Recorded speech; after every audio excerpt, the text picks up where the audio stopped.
not better than 4 years or whatever.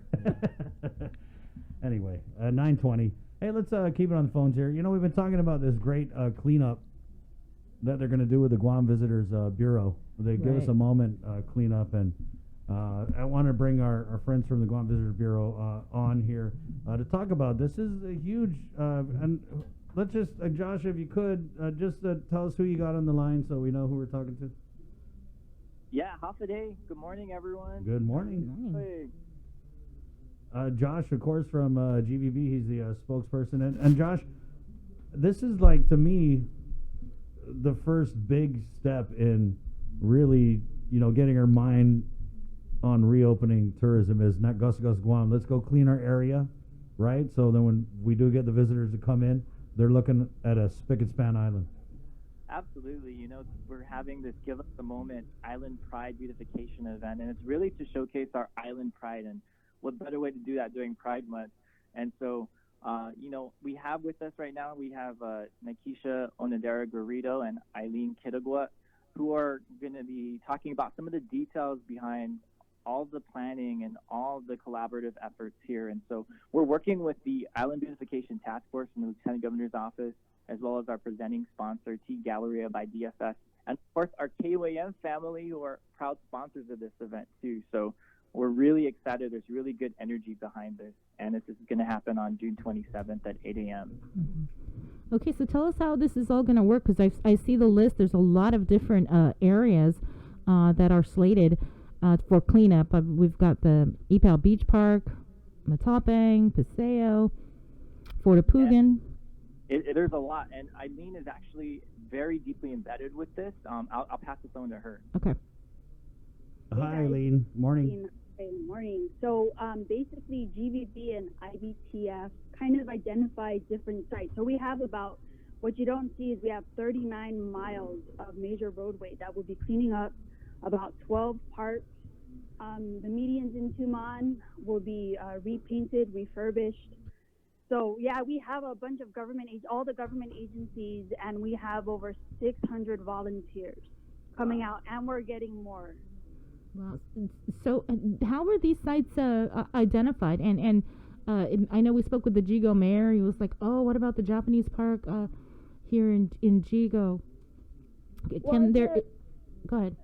No, the sites were basically identified by the most populated sites visited by not only the visitors but also our local community. The roadways were identified kind of like the same way the routes traveled by visitors, and so it actually grew to be a huge event, and it's great. We're so glad of the support that we've been receiving from the community, the support we're receiving from IBTF. And, you know, I know that we're looking at the governor, IBTF is looking at doing this once a quarter, so there's room to grow, there's room to add. Mm-hmm. And you said over 600 volunteers? 600. That's a lot. So what about like supplies and equipment? Who's going to be providing that, and are you still accepting more volunteers? Where do they go to sign up?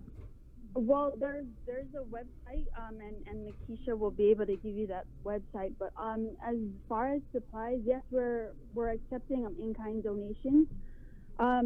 T Galleria also donated funding, money, $10,000 for them. That way we can purchase. That's how we're purchasing the paint for the medians, some supplies that are going to that. So it's a really great event. Mm-hmm. Wow.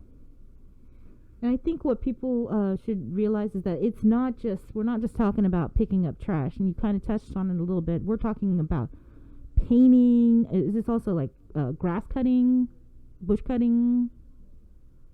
Yeah, so grass cutting is involved. We have our current highway contractor.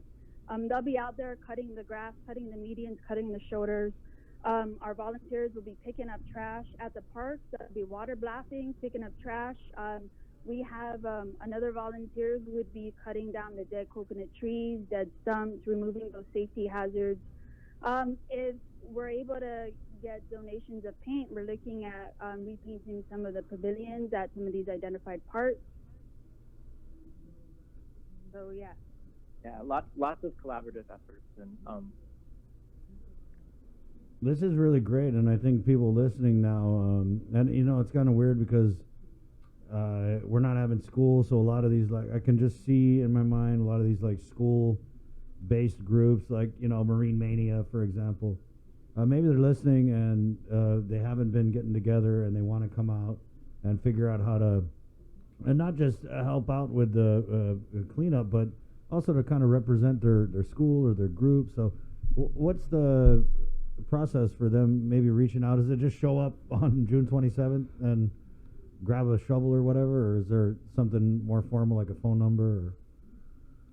Half a day, Chris and Bree. This is Keisha. Hi, Keisha. Hey, good morning. Morning. So yeah, we are still welcoming more participants. They could sign up by emailing us at halfaday@visitguam.org. They could also find ways that they can contribute by visiting our website, guamvisitorsbureau.com, or checking our social media pages. We're also looking for content creators. So if you are savvy with taking photos and videos, we would really love to collaborate with you. If you could give us a moment to share your talents and really capture this event, it would be great. Okay. All right. All Anything right, else you guys want to add here in closing?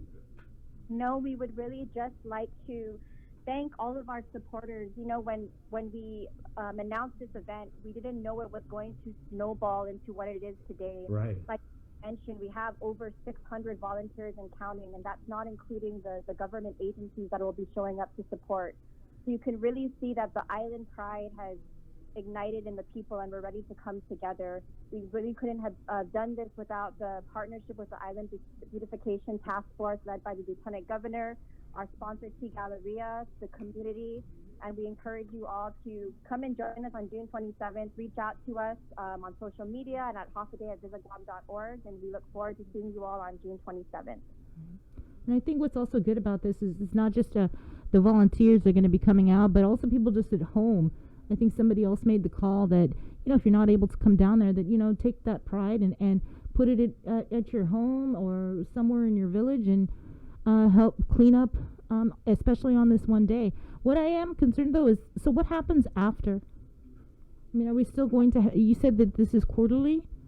Yes, that's actually a very good question. So the whole purpose of this event was to kind of start the conversation of what is the current state of our island, what are the issues that we as a community face in keeping our island clean.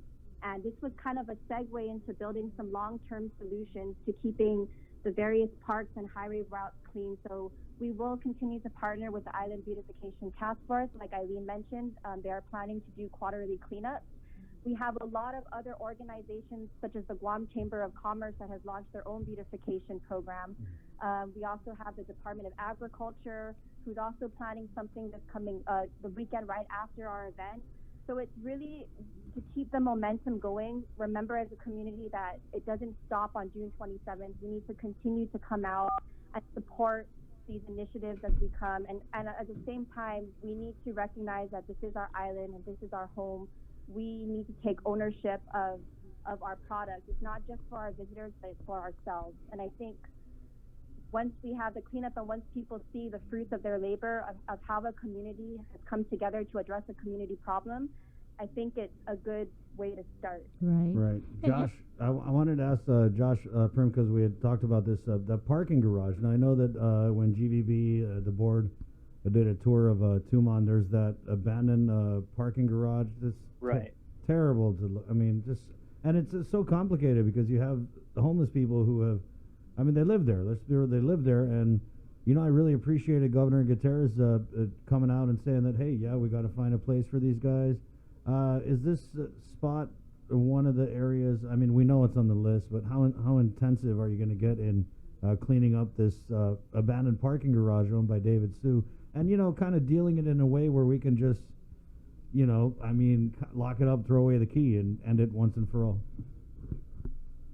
Well, Governor Gutierrez had visited the homeless and all those different areas that need a little bit more love, and so that's definitely going to be addressed. And one cleanup isn't going to take care of all the problems and issues that we have, but I think this will ignite the rest of that effort for the rest of the year and the years going forward. So shout out to the GVP team and Governor Gutierrez for really just like planting themselves in all of this, especially as we're gearing up to open up our island for our visitors. And that's just like Keisha was saying, you know, we have to do this for ourselves too, you know, as you know, it's great when we welcome our visitors, but this is our home. We need to show our pride and have everyone just encourage each other and work together so we can do this. Yeah. You know, I think it was Keisha who said that, you know, conversations, and you touched on it also as well, about conversations, and this being a starting point for conversations on addressing this community problem long term. So have you guys folded in the Guam Environmental Protection Agency into this conversation? Yes, I know that they're also part of the cleanup along with IDTF. Right on. Yeah, and also just reminding people too, like while we're out there, we're going to be social distancing and just making sure that, you know, we practice good hygiene and just, you know, till we get through this pandemic and just, you know, have a good time while we're doing it too. You know, we want to encourage people to take pictures, document your efforts that you're going to be doing when we have the cleanup next Saturday. So yeah, we want to see all of that content, and then let's show our pride. There you go. Right. Well, thanks guys for calling in. That's great. We're really looking forward to this. Thank you. Appreciate it. Stay safe, guys. Yeah, wash your hands. You too. See you guys. Bye. 9:31. You know, let's go ahead and play this. Give us a moment promo. I think it's pretty cool. And the narrator is Auntie Natty Calvo. So I thought that was very nice. So we're gonna play this, and then we're gonna come back. I want to talk with a Dedito resident about, it's not, you know, the biggest top story or anything, but dealing with dogs in Dedito. I like to call it Dedito Dogs Gone Wild.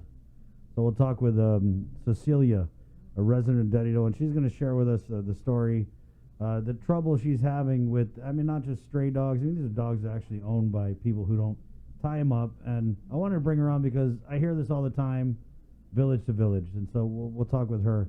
But in the meantime, let's check out this GVB. Give us a moment promo. It's containing COVID. Good morning.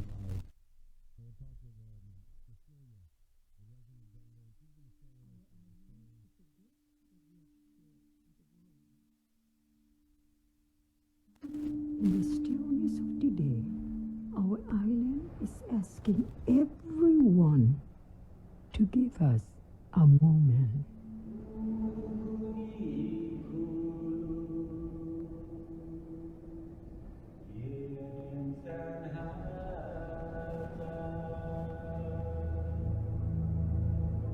To be with our family,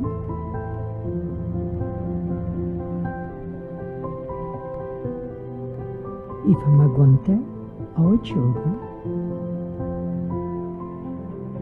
our grandchildren, Itanota, our land, our thoughts,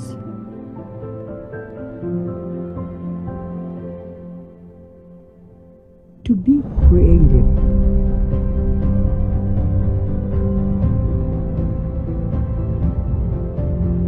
Panhongi, to have faith.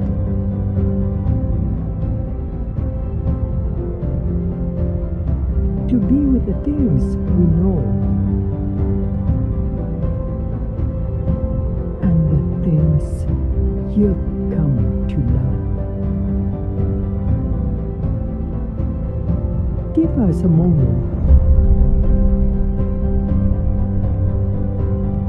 and we will share one together soon.